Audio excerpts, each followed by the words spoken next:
Not one of the 6 founders was a professional ornithologist, yet each pursued birds in his own way.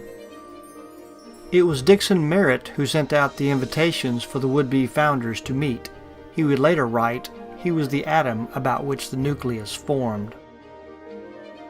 As a Nashville newspaper columnist, reporter, and editor, he wrote about outdoor life.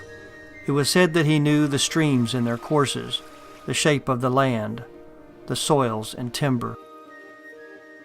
When he was short on material for his column one day, he hastily included a limerick he wrote about a bird one of his readers had described from her trip to Florida.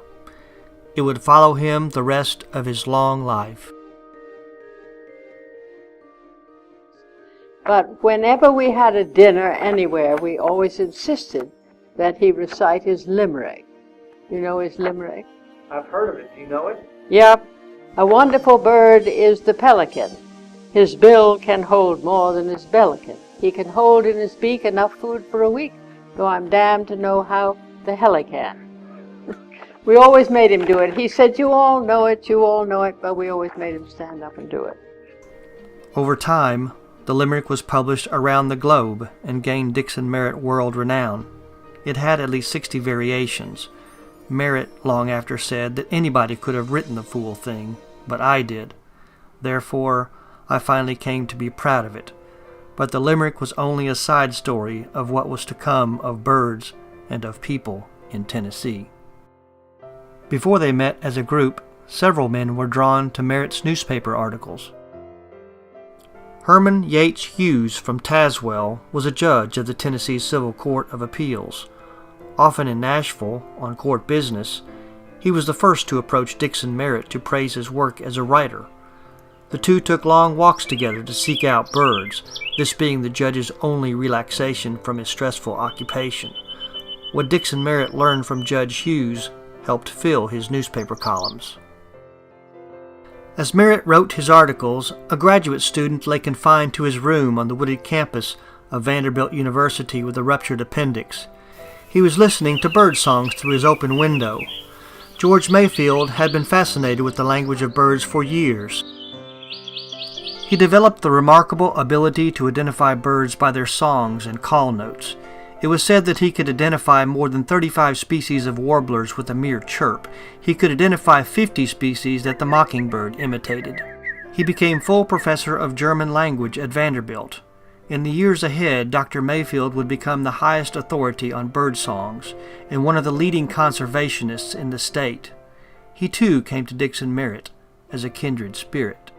Dad knew Gagnier and Mayfield both, although he wasn't a bird. And he said, "That's Dr. Mayfield." And he said, "He is perhaps the only one in TOS who really is great at bird songs." He said, "You just watch him." Well, he stood up there. We all sat down in sort of a semicircle. And he started reeling off songs. That's a so-and-so warbler, that's a so-and-so tanager, I was just blown away. And I made up my mind then, if I ever became a serious bird watcher, that's what I wanted to do, was to learn bird songs. Because it was obvious. We weren't seeing any of those birds, we were just hearing them. It was very dense vegetation. We saw very few of them. And it was just instantly obvious to me that that's the way to go. Alonzo C. Webb was an artist and school teacher. He published his own sketches of birds in the newspaper. As supervisor of writing and penmanship in Nashville city schools, he used stuffed birds as models for his students to draw. His newspaper sketches were later published in book form, Some Birds and Their Ways, followed by Our Bird Book. He was a staunch advocate of state laws protecting songbirds. The works of Dixon Merritt and A.C. Webb attracted the attention of 31-year-old Albert F. Gagnier. He designed buildings and bridges for the Nashville, Chattanooga, and St. Louis Railway. Gagnier and Mayfield would go on to help build an organization that stands a century later. He was my father. I thought he was very much like anybody else's father. Of course, other people's fathers had golf and tennis and that sort of thing as a hobby. My father liked to identify birds and climb trees to find nests and let himself down on ropes from a cliff front in order to check on an eagle's nest. I didn't know anybody else's father who did that, but it was something I grew up with and considered just all right.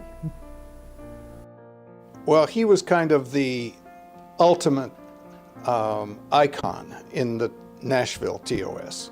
He was the go-to person, the final edit for any determination of whether a bird existed or didn't, and I well remember the time when I thought I had seen a lark sparrow in the swamp on a Christmas count.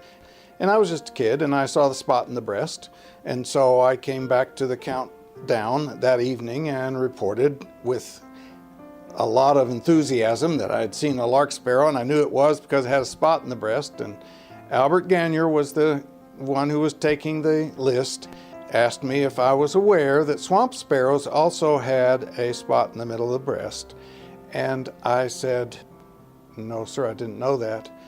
And he said, "Well, I suspect if it was in a cattail marsh, which you described, that's probably what it was." He was very kind. That's what I want to make the point of. Albert Gagnier was very, very kind, gentle, but at the same time, he was the go-to expert, and I held him in awe.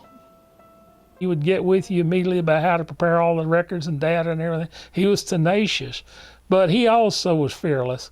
He would climb 100 feet up to an eagle's nest and think nothing of it. And he'd rappel over the side of cliffs on ropes to get down to nests of species he wanted to collect the eggs or do whatever he did. He really would go after things, and I liked that. I just couldn't get enough of that as a 20-year-old. Somebody that wasn't sitting around drinking tea and talking about how pretty the cardinals were. Boy, he wanted to go and do it, and I loved it. I couldn't get enough. More than a bird watcher, for almost 50 years, Gagnier would become a powerful influence on Tennessee ornithology. Dr. George Curtis, professor of anatomy at Vanderbilt Medical School, became the sixth to be invited to join in. They met for dinner at Faucon's French restaurant in a private dining room. Faucon translates to falcon in French. Judge Hughes urged an organization, and all enthusiastically agreed. 2 weeks later, they met again at the Tulane Hotel, and it was official. School teacher A.C. Webb was voted the first president. The Tennessee Ornithological Society became the first statewide organization of its kind in the southeastern United States. Early on, they met in private. In fact, in the beginning, it was not a hobby that you talked about. People thought that for a group to meet in somebody's house and just talk about birds, they were a little odd. I think in England this was a very well-known hobby, but here it took a while to take off. Their first out-of-town field trip was to Reelfoot Lake over the Thanksgiving holidays that year. The first order of business was to catalog the birds of Tennessee, the first Tennesseans to do it, which they accomplished within 2 years. But they had only scratched the surface of who and what was to come. For the first year, all members were men, but women wanted in. Schoolteacher Miss Lily Haslock and Nancy Lee Morgan were the first women admitted as associate members in 1916. Lily was the sweetheart of TOS founder and secretary George Mayfield. Mother was the first female member permitted to join the TOS in the language that was used in that day. Mother and Daddy's favorite outing and courtship was at Radnor Lake. They would ride the number 8 Glendale streetcar to the end of the line on 10th Avenue at Pine Lane. Then they'd hike over the passes into Radnor Lake area and go on picnics. That was their favorite outing. So this happened from about 1912 until 1915 and thereafter. When George left for France during World War I, Lily replaced him as secretary in 1918. At 40, George was too old to enlist in the U.S. Armed Forces. Fluent in 5 languages, he traveled to France on his own initiative and taught French officers German for espionage missions. Professor Mayfield and Dr. George Curtis became the first TOS members to serve in a world war. Lily continued to teach school. She taught every high school subject to every high school student in Davidson County school system at Turner School out on Old Road. Then she was moved to Hume Falls in the city system, and there she taught a couple of rather famous people, Ben Coffey and Vernon Sharp, in her biology class, and they joined her nature club. Another student was Harry Monk, who joined TOS in 1919 as a teenager. Harry was an enthusiastic field worker and tireless record keeper. For 60 years he kept a daily diary of his observations. He made 337 trips in 14 years for his 1932 publication, The Water Birds of Radnor Lake. He lived near Centennial Park, which became one of his favorite places to search for birds. In 1976, at the age of 78, he moved to a nursing home due to his health. His voluminous library and collection of records and diaries somehow made its way into a public auction. It was almost lost forever except for the intervention of TOS members like John Ellis. A deal was struck with the auctioneer and Nashville Public Library benefactor Simon Wheel, who purchased and donated the 3,500-item collection to the library in memory of his wife, Carrie Mae Wheel. The collection is a lasting tribute to one of Nashville's most dedicated amateur ornithologists. After his return home at the end of the war, George Mayfield and Lily were married. The first chapter to emerge after the founding lay to the east. Even before the chapter formed, Harry P. Iams, known as H.P., was the preeminent leader in bird study circles. He was a graphic design artist for the Knoxville News-Sentinel. He hosted Gagnier and Mayfield on bird-finding expeditions into the high elevations of the Great Smoky Mountains in the early 1920s. Lumber companies were clearing the ancient forest, but Gagnier called some of the areas primeval, not traversed by hunter or lumber prospector. In Knoxville, H.P. Iams encouraged fellow Audubon Society members to set up the East Tennessee Bird Preservation in 1922. He challenged these landowners living along the Tennessee River to post and protect their properties as protected bird habitat. In return, Imes promised to allow Audubon members to build a lodge for their use. The sanctuary was to be 1,000 acres. The members rallied, they raised enough money and built the lodge, which was called the Magnolia Woodward Lodge, in honor of Magnolia Woodward, who's credited for the first Christmas bird count in the state of Tennessee in 1902. And that's where the members used to congregate. It was a place for students at the University of Tennessee, anyone really that would come out and learn and be informed about and gain inspiration for watching birds. And this was right in the heart of this East Tennessee bird preservation. And the local newspaper, the Knoxville News Sentinel, dubbed it the City of Birds. H.P. Imes was a member of the East Tennessee Ornithological Society. But in the early 1920s, there was a number of other ornithologists, Brockway Crouch, Arthur Ogden, Paul Adams. They were more interested in nature study and the study of birds, and that didn't really sit well with the Audubon Society. They were more interested in protecting birds and game laws and that kind of thing. So HP and this band of other guys decided to make a breakaway movement. And in January of 1924, they created the East Tennessee Ornithological Society, which later became the Knoxville chapter of the Tennessee Ornithological Society, which had already been created in 1915. And that's really when the birding movement really came into full flourish in East Tennessee. HP really is considered the founding father of ornithology in East Tennessee. He is the name that comes up more times than anyone else, and it's because he encouraged people and welcomed people to come and study birds at the Imes farm. That really became the epicenter of the East Tennessee birding movement. And in some ways today that still lives on in Imes Nature Center, being a 300-acre park just a stone's throw from Knoxville. Certainly back in the early days as an illustrator and being connected with the news industry, these were exciting times. It was on the emergence of a new national park. There was a vast wilderness and a vast outdoors, particularly people of HP's ilk. It was great inspiration to get out there and document bird life really for the very first time. And Imes is just a great figurehead. Even back in those days, people didn't pay much attention to kids like they do now. But he did. He always paid a lot of attention to me. And I think his exposure to him might have really been the first thing that planted the seed of being a bird watcher, although I didn't know it at the time. One Knoxville charter member and chow dog enthusiast was Brockway Crouch. And so I knew him, again, like I did Imes as a toddler. And he raised chow dogs. He got some chow hair, and my grandmother was a great knitter. Dad told him about her. And he got that woven into twine, that she knitted him a chow hair sweater. And I watched her knit it. I held the ball while she made or vice versa, I forget which. And he wore that in the rain one day, and it smelled to high heaven like a dog there. He never wore the sweater again. He didn't think about that aspect of it. 4 years after the chapter formed in the East, 24-year-old Ben B. Coffey transferred from Nashville to Memphis as a fire protection and rating engineer. Ben was the former student of Lily Haslock Mayfield in Nashville. By 1930, he and 3 close friends formed the Memphis chapter to expand the reach of TOS to the banks of the Mississippi River.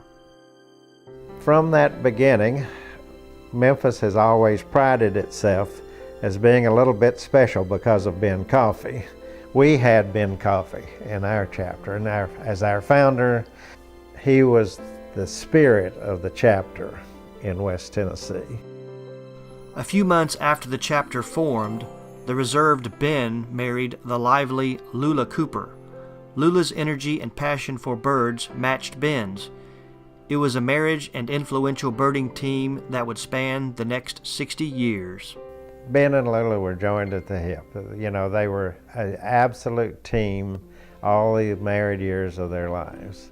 Ben and Lula often influenced the lives of young people. Ben was the scoutmaster of Troop 1 in Memphis. Eagle Scouts became a major part of doing the Christmas counts for many years. And Ben and Lula, after they married, really worked closely with the Scouts. They involved the Scouts in their studies and in their bird counts. And many, many scouts who grew up under Ben became very successful people, some of them in professional ornithology. The coffee home was a sanctuary for birds and birders. In their yard was where they always had a banding going on. And they called the place the Coffee Grounds. And the Coffee Grounds was the site of many, many meetings. After the Christmas counts, all the members gathered at the Coffee Grounds, and Lula had fixed refreshments, and everybody came dressed as they were on the Christmas count. They came and they stayed a fairly short time, had the refreshments, and then they were expected to go home because Ben and Lula were probably going on another Christmas count the next morning, and they needed to get up. So, as bird banders, Ben and Lula Coffee were to embark on the most ambitious banding project they had ever attempted. Ben is well known for banding of chimney swifts because in the early days nobody knew what happened to the chimney swifts. They simply disappeared to the south. The banding office sent out a plea to banders across the country to help solve the mystery of where chimney swifts went for the winter. And so they started a banding project, and Ben jumped in that with both feet. In 1932, Ben and Lula and a small group of Memphis people began banding chimney swifts by the thousands, eventually banding at 57 area sites. I would go with my father and help Ben and Lula. I can't say I was a great help, but my dad always liked to get me out like that. Well, we would start and I would look up at this immense ladder, which a 6-year-old sees and must be 100 feet, but it could not have been that. My dad would climb behind me and I would climb the ladder, and it was still dark because it was, they were going to start banding at daylight. And we would climb one lift of the building and then walk on the roof and climb another, and it felt like we were 1,000 feet off the air. It's quite exciting for a 6-year-old. But the thing that I remember is this contraption that came out of the chimney.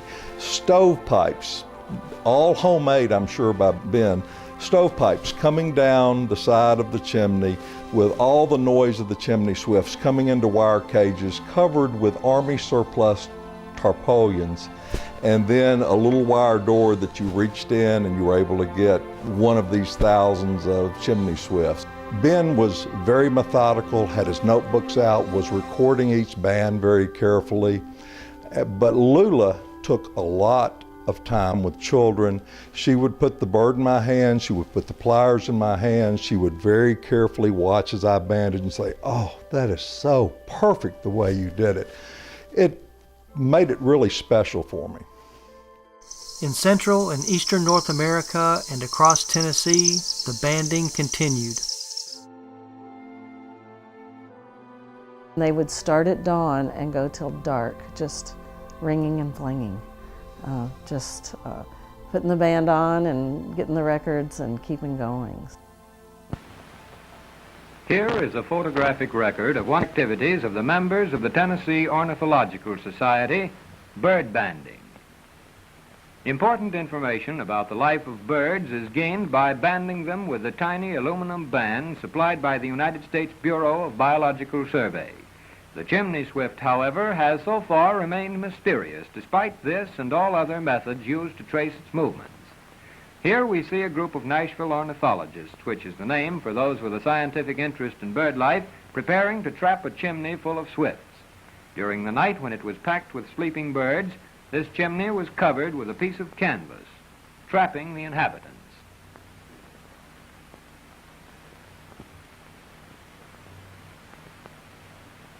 Now a specially designed trap is placed at the chimney top, and Mrs. F.C. Lasky, directing the work, gives the word to lower a lighted flashlight into the midst of the chimney swift horde, which, thus aroused, begins to pour into the wire cages. Well, it would seem we're to have a good catch this morning. The trap fills in a few minutes.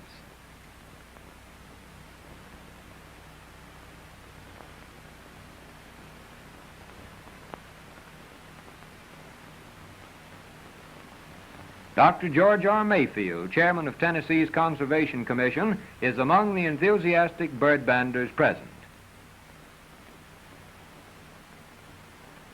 When it is desired to cut off the stream of birds, the flashlight is withdrawn and the canvas fitted back over the chimney top.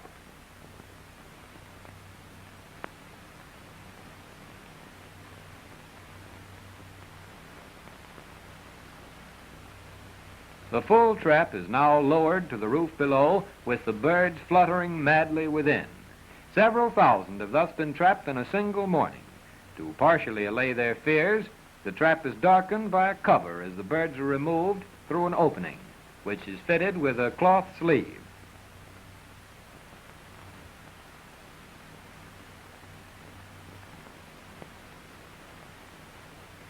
Each bird is then fitted with his band. These bands, which do not annoy the birds in their everyday life, are numbered and bear the legend, "Notify Biological Survey." So if a banded bird is trapped, killed, or found dead, the number may be copied and sent to the Biological Survey in Washington. Their records will show when and where the band was placed on the birds, so that valuable information as to the age, travel, speed of flight, and nesting and mating habits is determined. Only those with unusual qualifications and scientific training are licensed by the government to engage in this activity.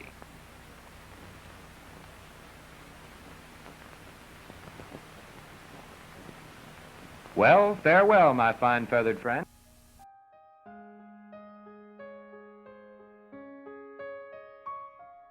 At the heart of the Nashville banding effort was a middle-aged homemaker. Shy and unassuming, she was self-taught and self-disciplined. She would become a nationally recognized scholar, a scientist in every sense of the word. Her laboratory was her own backyard, her tool, bird banding. The bird lady of Gray Bar Lane in Nashville was Amelia Lasky. She joined TOS in 1928 with no experience in ornithology. By 1931, in the wild garden that surrounded her home, she was actively trapping and banding birds. Before wildlife rehabilitation programs existed, neighborhood children brought the injured or orphaned to Blossomdale, the name she gave to her home on a wooded lot she shared with her husband and dozens of birds. Her favorite was Honeychild, a mockingbird nestling she banded and kept for over 15 years for study. Whether returned to the wild or given a home in her screened porch or backyard, Blossomdale was a refuge of healing and protection. Amelia Lasky lived over at Nashville, raised a great horned owl, albino great horned owl, in a cage in her backyard, big flight cage, kept it there for 20 years. I walked in and saw the bird. She was a tenacious bander. She banded blue jays and cardinals and titmice and published articles on them, but banned those individuals by the thousands. She became a fellow of the American Ornithologist Union, I believe the first fellow from the state of Tennessee.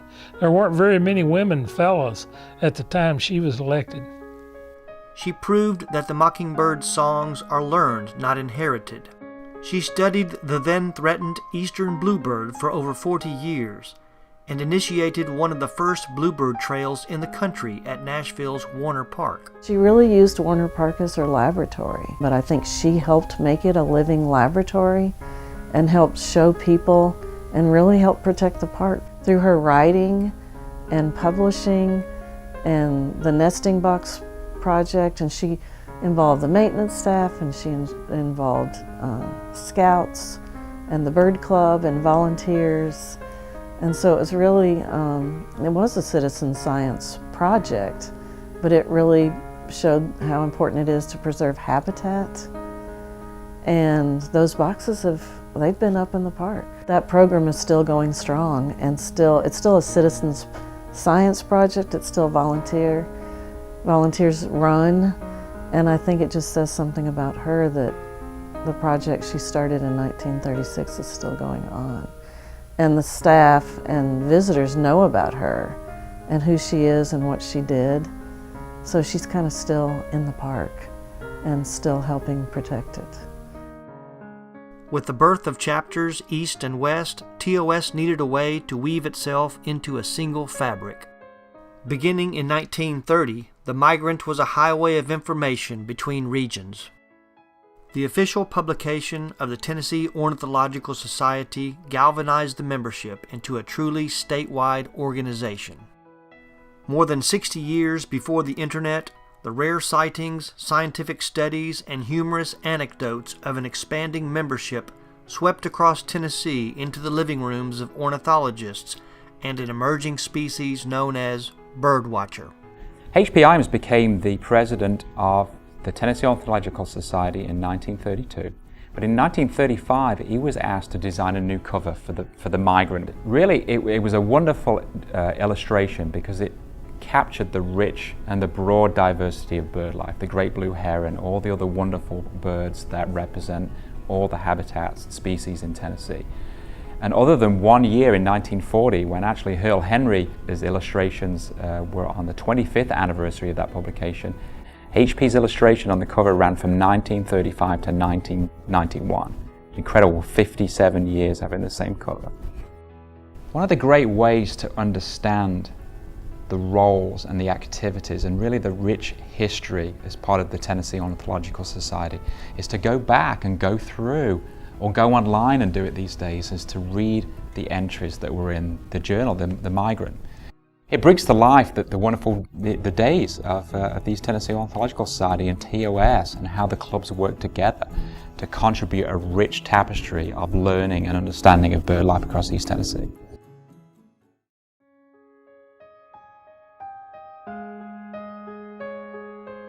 Spring and fall field days became a celebrated time for all to gather. Oh, I remember very vividly the field days. My mother and Mrs. Mayfield were in charge of the lunch, and that drew people from far away on a cold fall day to go out and hunt for varieties of birds, and then to come back to a hot lunch, which my mother had been busy for days making, and Mrs. Mayfield with her. Then wrapping the enormous pot in many layers of newspaper in order to get it there hot. A hot lunch of spaghetti and meat sauce and a roll and a piece of fruit, all for 35 cents, and people flocked from all over. And of course, Dr. Harry Vaughn's enormous enamel coffee pot on a tripod to make coffee for the group, and there were usually several of us children running around, as well as all of the grown-ups, and it was a very happy and, as I say, mixed group, because people did come from miles around for the occasion, brought not only by the birds but by the food. To direct the field day participants to the destination, there were Albert Ganier's flyers. The hand of the engineer created the sketches with directions and his messages. Well, that was one of his pleasures. As you can see from the flyers themselves, he put a lot of humor into it and used his drawing abilities to put little cartoons of some of the birds that you might see along the way, and people were thankful to have those maps, because some of the places that they chose to have the meetings were in pretty complicated places to get to. So everybody always looked forward to those.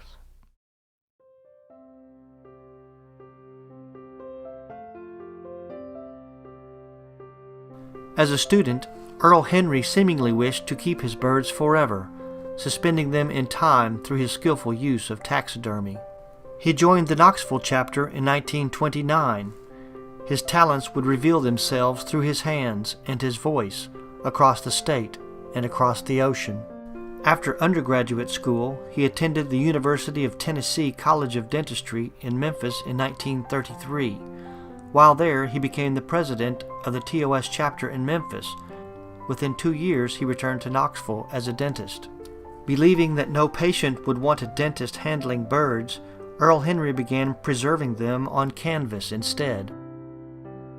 By 1940, a new face appeared on the group photograph of the TOS fall meeting, but he was hardly new to ornithology. What brought him national acclaim and even international acclaim was his study of the Ivory-billed woodpecker in the 1930s. They contacted Alan at Cornell Lab of Ornithology and said, we want to do a 3-year study of the ivory bill. Do you have a student in mind? Because we'll fund the student. And he said, oh yeah, Jim Tanner, James T. Tanner, James Taylor Tanner.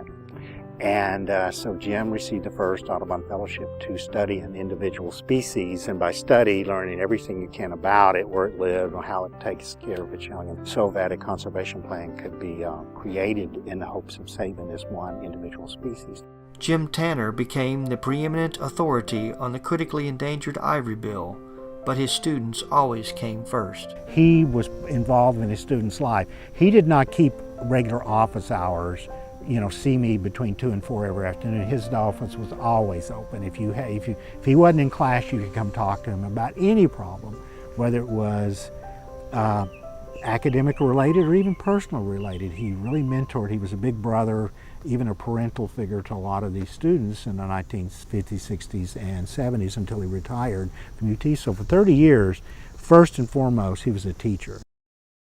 2 months after joining TOS, Jim Tanner took fellow college instructor and wife-to-be, Nancy, to see the rarest of North American birds in the ancient swamp forest of Louisiana.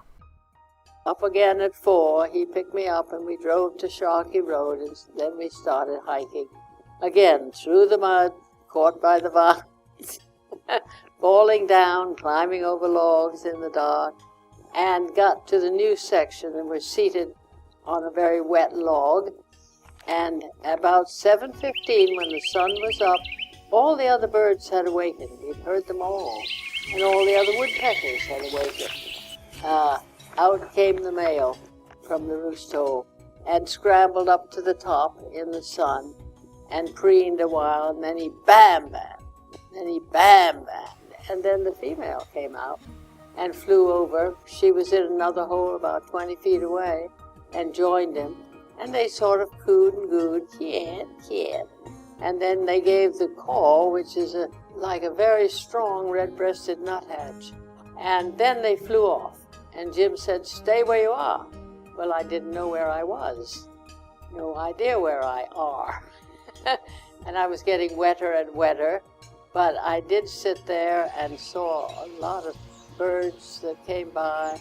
And then I saw something that looked as high as a horse walking along, black.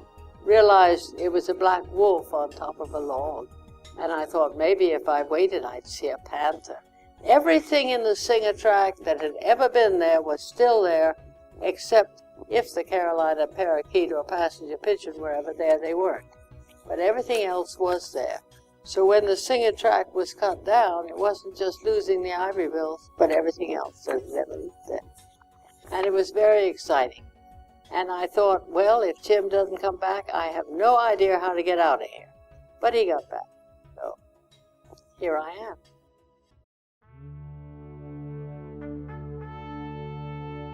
Jim Tanner entered the Naval Reserve, and Earl Henry reported for active naval duty at Parris Island Marine Base after his wedding. It was at Parris Island that Earl Henry began seriously painting birds.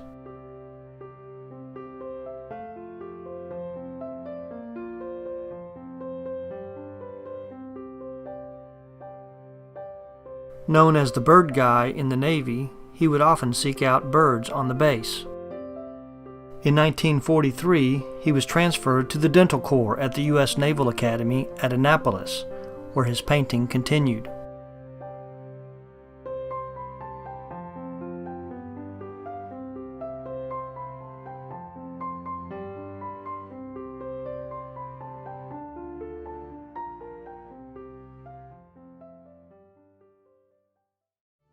Earl Henry volunteered for sea duty and was assigned to the heavy cruiser USS Indianapolis on July 25, 1944, a ship committed to the war in the Pacific. On the same day, a simple envelope with a concise message from the U.S. Fish and Wildlife Service was mailed to Amelia Lasky, Ben Coffey, and a select few others. The age-old mystery of the Chimney Swift had been solved. In December of 1943, in a remote part of Peru, a merchant trader received 13 tiny numbered aluminum bands from the indigenous people there. He had no idea what he had. The bands made their way to the U.S. Embassy and eventually to the U.S. Fish and Wildlife Service in Washington, D.C. Of the 13, 8 of them came from Tennessee. Of the 8 from Tennessee, 5 were by Ben Coffey. And then one of those bands was Mrs. Lasky's. One Swift banded by Ben and Lula Coffey 6 years before made at least 13 one-way trips totaling more than 40,000 miles. No group in the country banded more Chimney Swifts than did the Tennessee Ornithological Society. As World War II continued, TOS members from across the state joined the war effort. Aboard ship, Earl Henry continued to paint birds and treat sailors in the dental lab below decks. My father received a choice assignment at the USS Indianapolis. It took him 2 months to reach the ship, but he finally reached the ship at Saipan on July 25th of 1944. There are 2 paintings that we know that were done aboard ship, and one of them he did within the first month he was on the ship. And that's of an American bald eagle. It's the only one of the paintings he did that I wouldn't call a nature print, and the term I use is war poster picture. And it's just full of symbolism with the American eagle seeming to protect the 48 star flag in the background. And the eagle is clutching a serpent, and tied to the tail of the bleeding serpent is a tiny tattered Japanese Army flag. It would be politically incorrect for somebody to paint that today, but not if you were in a Navy vessel in the Pacific in August of 1944. But Earl's talents were not limited to painting. Well, the chaplain recruited volunteers to do programs to entertain the men on the ship when they were not in imminent danger of an attack. My father volunteered to entertain them with bird calls, and the funny thing about it is that some of the other officers, their reaction was, "He'll embarrass the officer corps," but my father went ahead and did it anyway. Charlotte Kennedy.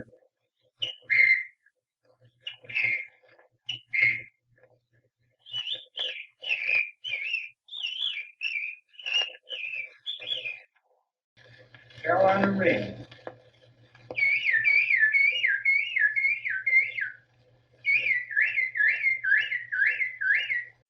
Baltimore Oriole.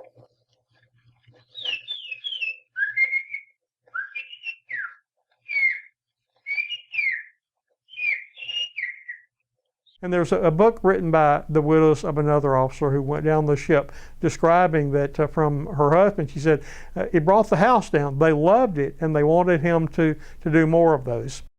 By 1945, Earl Henry Jr. was born while Earl was en route to his ship.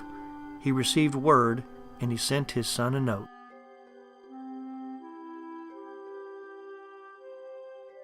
He was on board a ship with a secret cargo and a secret mission.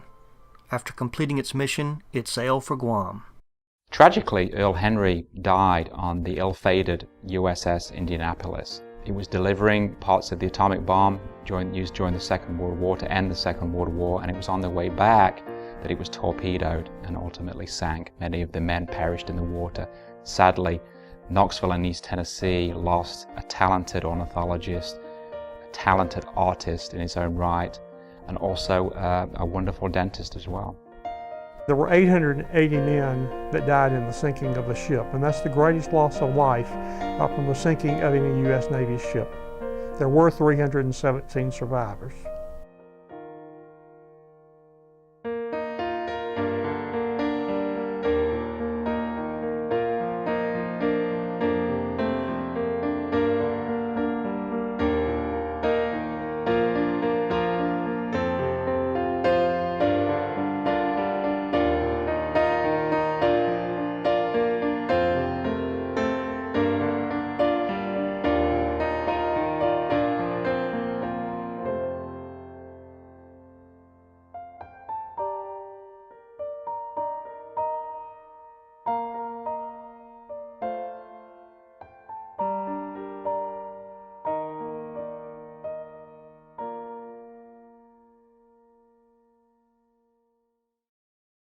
The war came along and changed all that lovely way of life. And I grew up and moved away several times. Came back once and attended a meeting. Everybody had to bring their own cold sandwiches. and it was a far cry from the days when Dr. Vaughn put up his coffee tripod and the ladies fixed hot lunches for 35 cents apiece.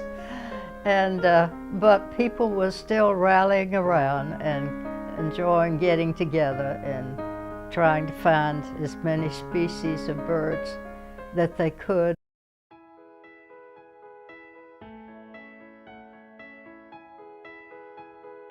In 1944, Dr. Lee R. Herndon and his wife Lois transferred from Buffalo, New York to Elizabethton, Tennessee.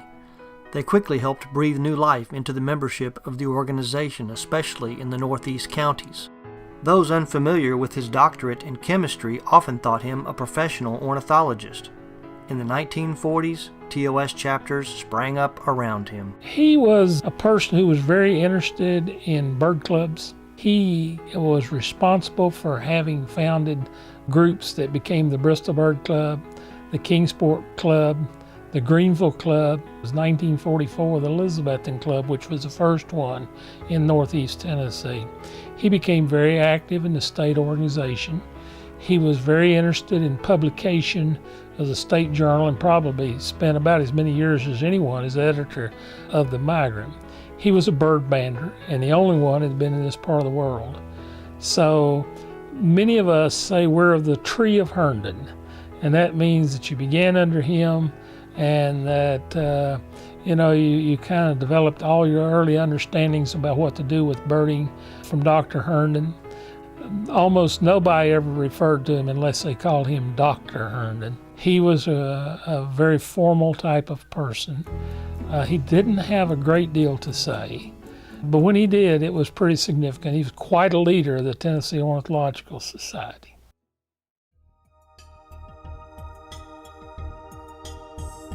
In the late 1940s and early 1950s, Amelia Lasky and TOS volunteers across the state participated in a national study of night migration to count birds silhouetted against the full moon.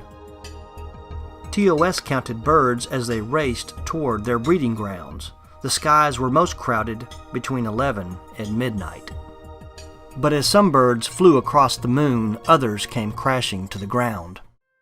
Dr. Walter Spofford of Nashville TOS was the first to report nocturnal airport casualties in Tennessee at Nashville's Berry Field.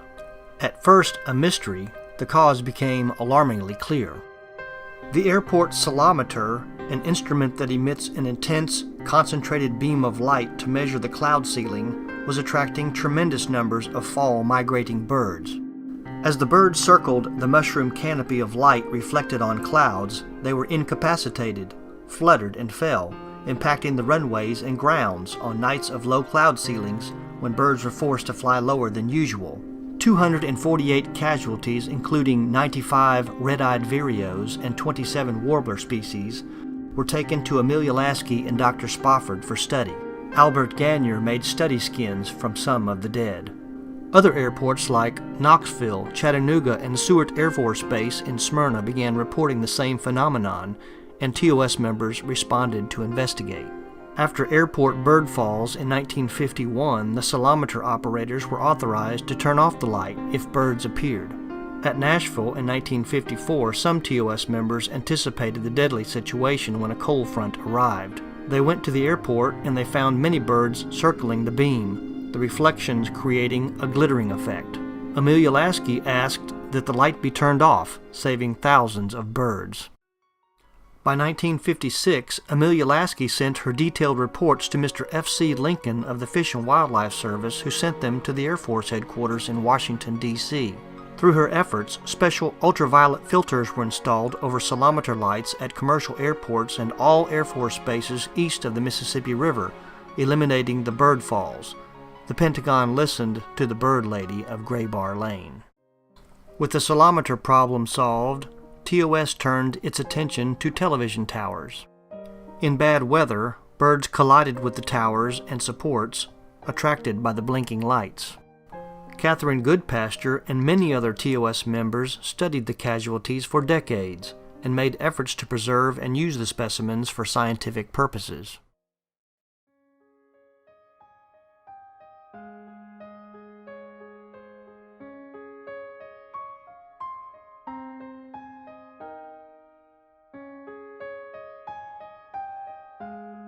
He had a small house that he built in the backyard, which he called his hobby house. That was another of his hobbies. He made bird skins and had since his youth.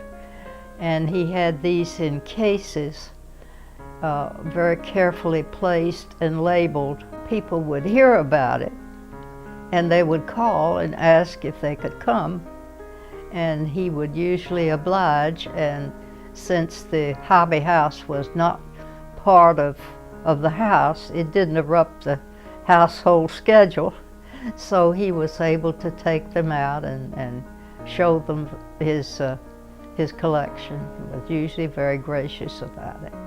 And this collection was eventually given to Louisiana State University. From 33 states, the curious and the informed, the professional and the beginner, came. Esteemed ornithologist Roger Torrey Peterson and famed wildlife photographer Carl Maslowski were among the hundreds to sign in to the registry of Albert Ganier's hobby house from 1941 to 1974. The ability to hear and identify bird songs in the field is an important attribute for any bird watcher. Those who met Mr. Ganier might have been surprised that he was hearing impaired most of his adult life from a construction explosion accident while in college. In Knoxville, H.P. Iams possessed a rare specimen, a remnant of a time when the bird was so numerous a migrating flock could block out the sun. As he became older and certainly became extremely interested in birds, he became more and more fascinated about the decline and ultimate extinction of the passenger pigeon in 1914. So he, for a long, long time, really wanted to acquire a passenger pigeon specimen. And in 1928, he was able to do that. He purchased a large bird collection, including a passenger pigeon, from a lady called Mrs. Jones in Nashville. And really, for the rest of his life, his pride and joy was his mounted passenger pigeon.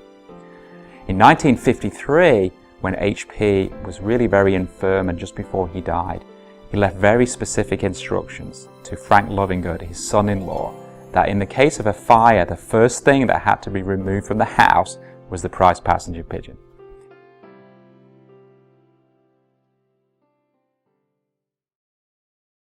Back in Memphis, Lula Coffey became the first female president of TOS in 1949. The Ben and Lula team continued to band chimney swifts until 1959, reaching a total of 113,000, leading the state. When Ben retired in 1949, they decided that they could go further afield. And Ben got interested in recording, too. He bought a reel-to-reel wire tape recorder, made a big parabolic receiver to capture the bird calls, and they started going not only to Mexico, but to Ecuador and Peru and Colombia. And Ben taped, I believe, almost 10,000 bird calls. At one time, Ben's bird calls from Colombia were the only ones available.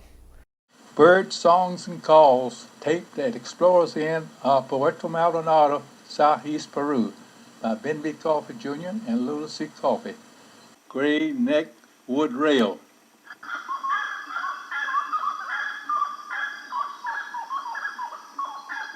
Tropical screech owl.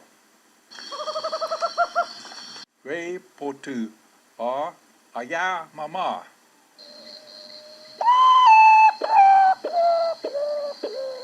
Spectacle owl.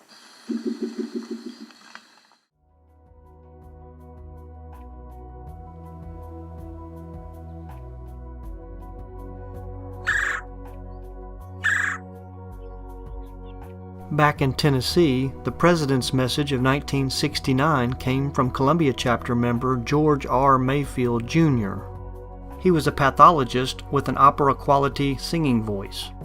Like his father, he achieved the highest level of expertise in the identification of bird songs. He operated bird banding stations in Middle Tennessee and North Carolina. The Mayfields hold the distinction of being the only father and son to hold the office of President of TOS.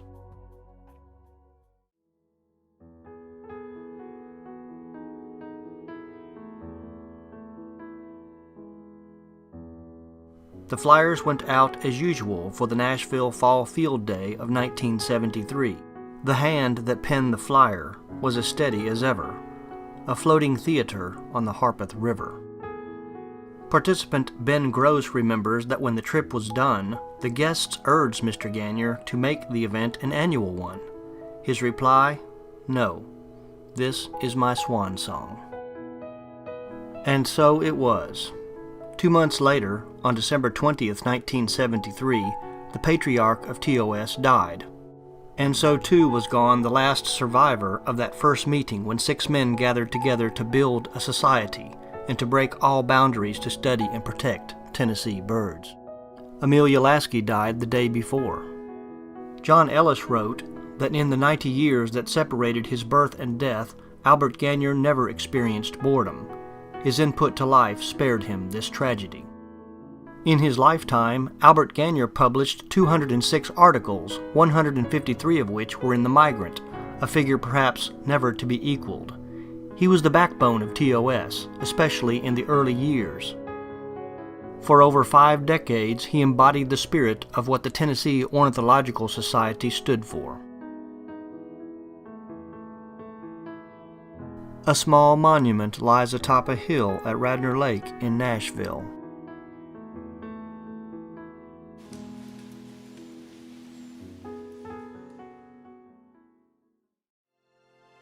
But TOS did not die with the passing of Albert Gagnier. The foundation had been laid for an organization to enjoy a century of Tennessee birds.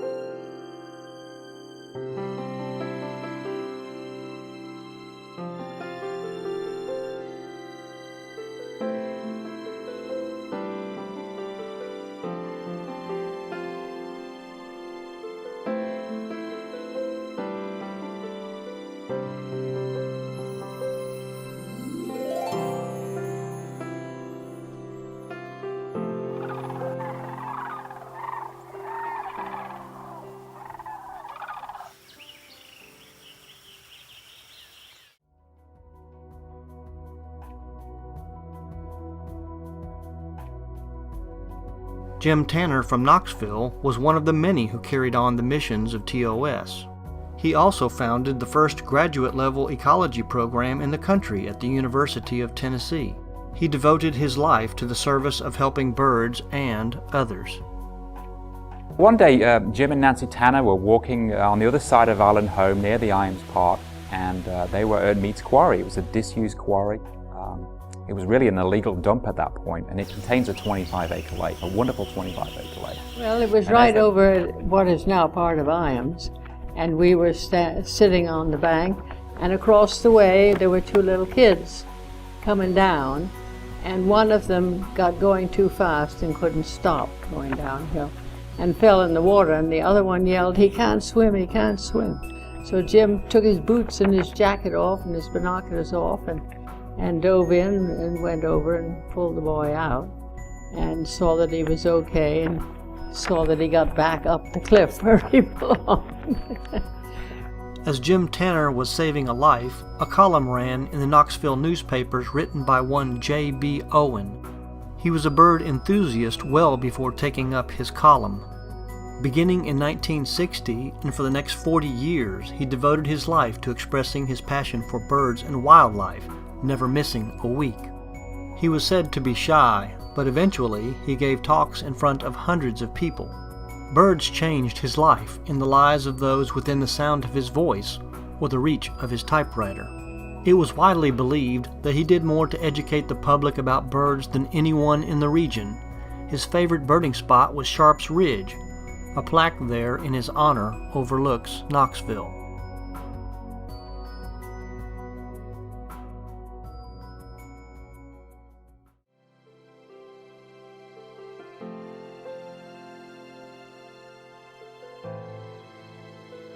The 1930s brought the TVA, and with it, its dams and vast reservoirs.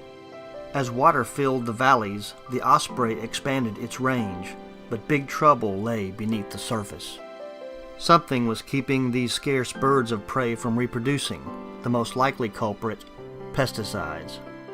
TOS members, including Ken Dubke, monitored nests on navigation markers at Watts Bar and Chickamauga reservoirs from 1961 to 1977, where only one successful nest was recorded. But all was not lost. There was a plan for the osprey to flourish in the Tennessee Valley. TVA biologist Don Hammer approached Ken Dubke to initiate a technique of raptor reintroduction new to Tennessee called hacking. In 1979, he said, "Tell you what, I want to try something else. Would you folks take care of the birds if TVA put up a platform and we gave you the fish and everything? Would you take care of them?" I said, "Yes." In the summer of 1979, one of the first nesting platforms went up in the Dubke's backyard on Savannah Bay near Chickamauga Reservoir. Tennessee's first ever osprey hacking project had begun.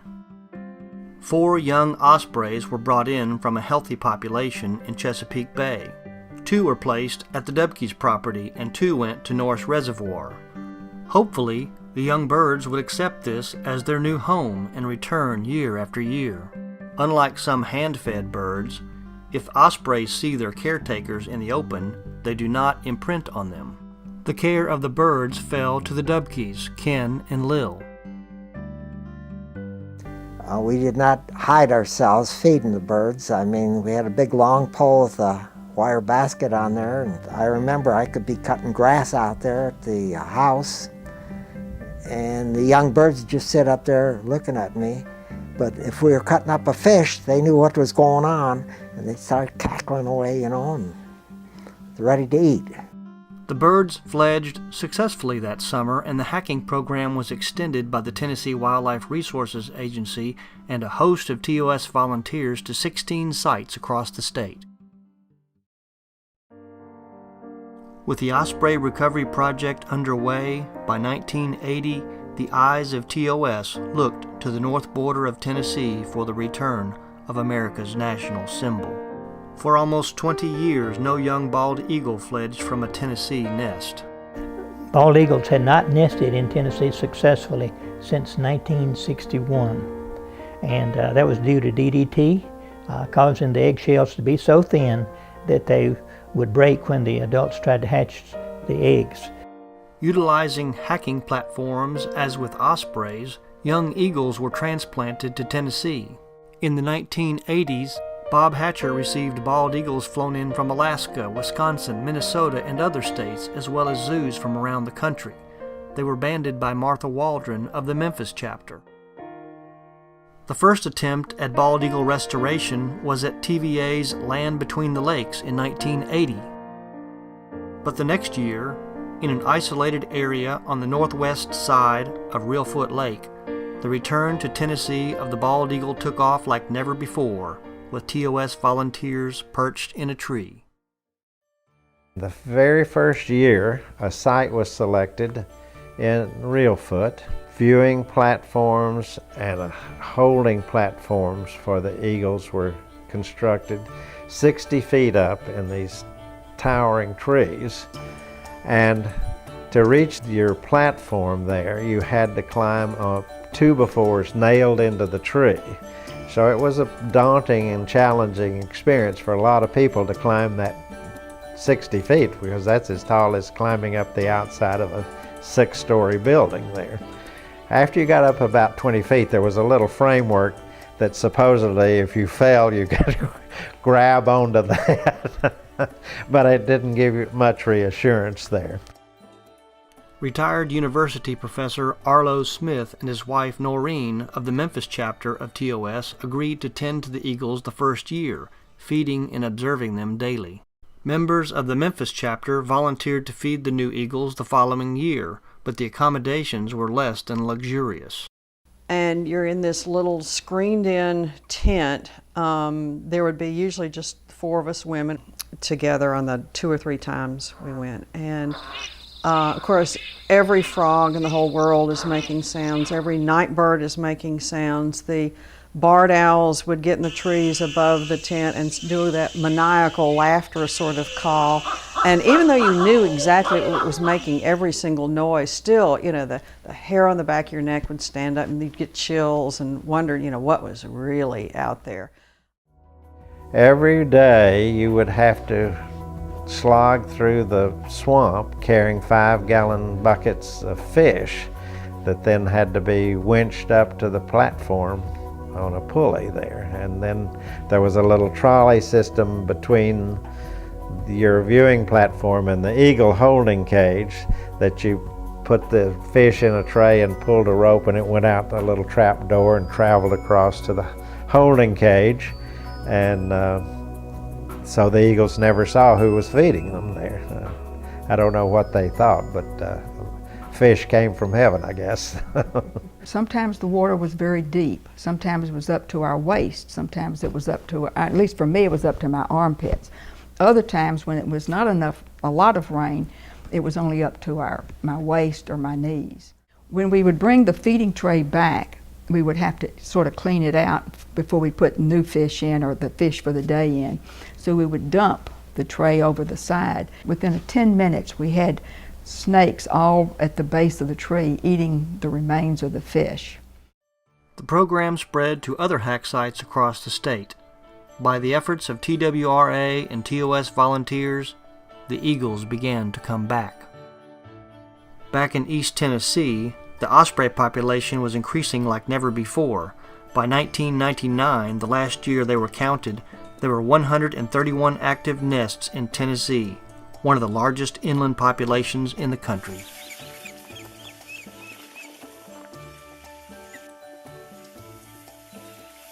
And now the ospreys are no longer listed as endangered or threatened, or I don't think they're even listed as in need of management anymore. But they really made a tremendous comeback. They got so numerous, we stopped counting nests because just too many of them. Anyway, that is the bottom line, and outstanding, and don't even think the people shoot them anymore. I like that. The bald eagle also began to flourish. Today there are over 175 nesting pairs in Tennessee, and most of these eagles remain year-round. More than 300 additional birds migrate in for the winter. Nowadays, it's become this wonderful tourist attraction up at Reelfoot in the winter for people to go up there. And the times we've gone up there, you feel this little sense of pride that you were part of that. A very small part, but still instrumental in the fact that they've come back to the area.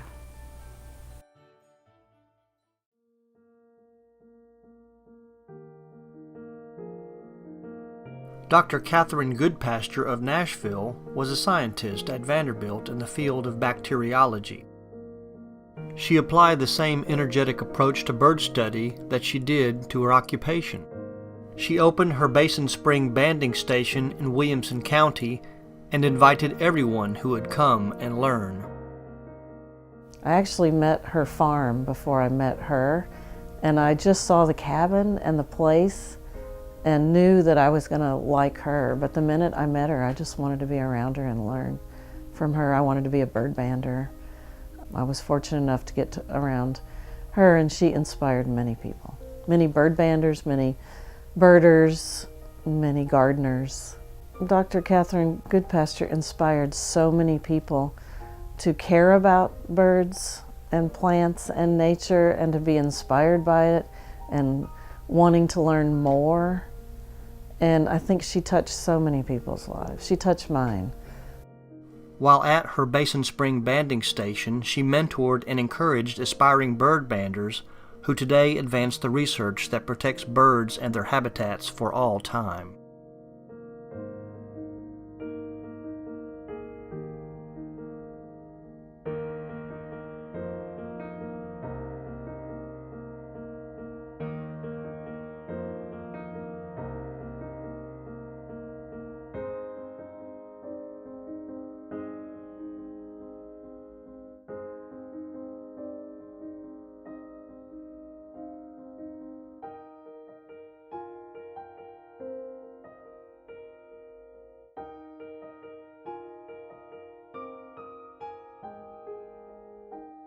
One understudy of Dr. Goodpasture was young Michael Byerly.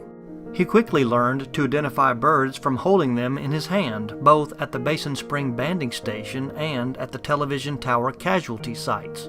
He was called to the location of many a rare bird sighting, and upon his expert opinion, a bird existed or didn't.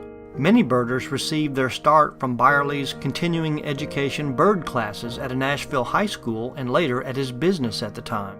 His book, Bird Finding in Tennessee, was the first of its kind in the state. The annual Audubon Christmas Bird Count is the longest-running citizen science wildlife census in the world. TOS members across the state submit detailed counts every year with the rest of the country. But the Christmas Bird Count of 1987 would be like no other, before or since. The deluge began days before. John and Evelyn Ellis of the Nashville chapter began as usual, before daybreak. The rain did not deter them. They were hoping to find white-crowned sparrows on a Williamson County property they had counted in the past. The Ellises drove down Moran Road and approached the Harpeth River. Since it was built, the river had never overflowed the bridge. The river was flooding. Well, this was just over the Harpeth River, not very big, but the bridge was pretty low. The water, as it began to rise, made a new separate track. And what happened to them when they came and got to the bridge, what would have been crossing the bridge, the water just picked them up and carried them around and below and then further on down the river. It was the biggest tragedy we've had of that kind, certainly.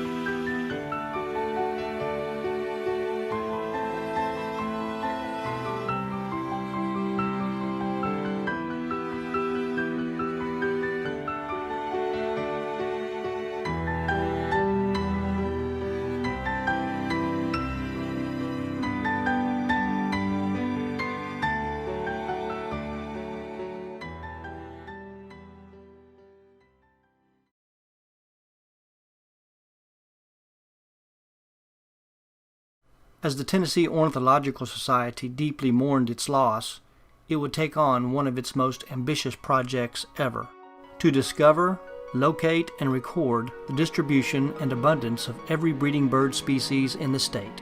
Knoxville member Charles Nicholson, a biologist with the Tennessee Valley Authority, directed the Atlas of the Breeding Birds of Tennessee from 1987 until its completion. Scores of TOS and other volunteer field workers, over 350 in all, covered the state that was divided into 9 Atlas regions, each composed of small blocks of land. They noted every bird species during the beginning of the breeding season. Their efforts did not stop for 6 years. Regional coordinators tracked the data, which eventually led to the most comprehensive account of breeding bird life in Tennessee ever collected and published. These field workers found 170 species confirmed as breeding in Tennessee.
Through the years, the hand-drawn Christmas postcards received from the H.P. Imes family in Knoxville were something for family and loved ones to behold and cherish.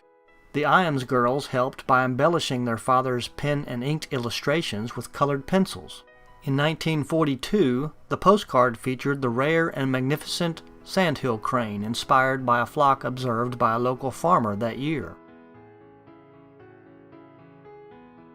By the 1930s, the eastern population was almost gone.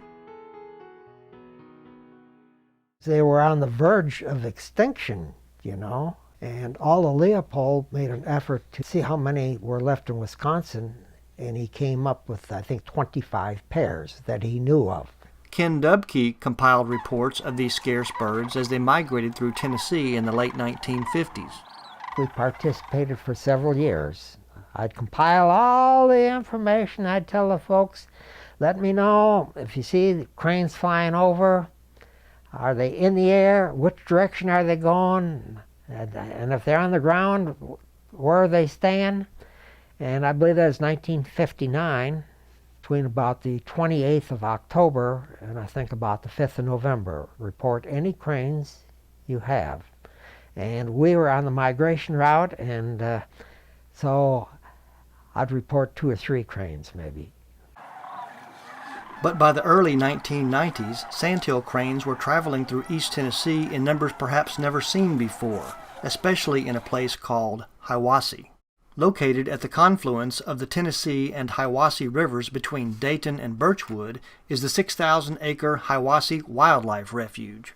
The recovering population of cranes found a perfect habitat for feeding and shallow water roosting. Thousands of sandhill cranes and even a few rare whooping cranes began stopping on their migration to Florida and Georgia.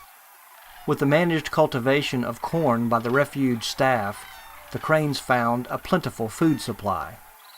To celebrate this wildlife viewing spectacle, Ken Dubke of TOS and Clarence Coffey of the Tennessee Wildlife Resources Agency organized the first Cherokee Indian Heritage and Sandhill Crane Viewing Days in 1993, eventually renamed the Tennessee Sandhill Crane Festival.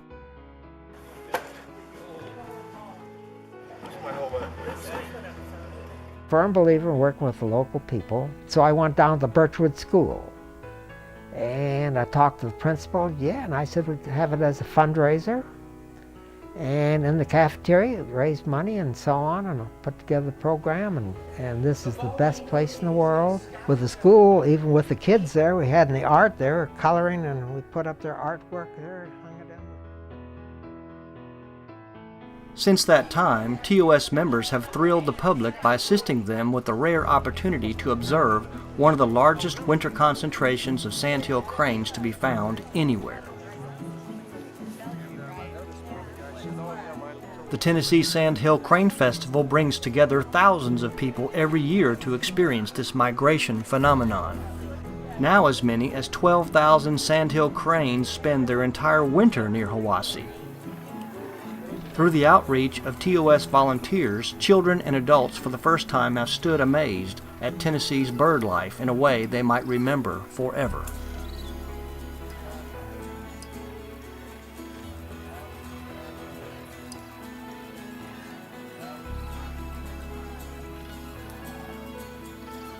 During the winter of 2012-2013, more than 7,500 visitors from 47 states and 15 countries were recorded at the Hiwassee Observation Gazebo, now dedicated to Ken Dubke. And my friend Gloria was paying attention because she lives up there, you know, on the people. And she said, Ken, I looked at those license plates. They're from all over. I said, Gloria, people love the cranes. You know that. Today, the Sandhill Crane graces the cover of the TOS Discover Birds activity book for elementary school-age children. Since electing a school teacher as its first president, education has always been a top priority of TOS. Since 2011, this book has reached out regionally and internationally to educate and inspire our youth. By early 2014, over 4,000 activity books have been distributed to students by TOS members across the state. In a lifetime, a bird is the most likely wild creature a person will encounter frequently and close at hand. For a century, the Tennessee Ornithological Society has shared its knowledge and enthusiasm to all who desired to discover birds. I guess if I had to make a statement about a primary value of TOS, it would be about the fact that older people mentoring younger people in support of and in the interest of birds is what TOS has meant to me, is what I've observed through the years. It's an incredibly valuable social organization that benefits birds in every way. I think more and more this has become a very popular hobby, and I have read that people will travel for miles away in order to add a new sighting to their life list, and I think that's a wonderful thing too, and I can't imagine anything nicer to get people out and to interest them and also to keep up with what's happening to nature through the birds.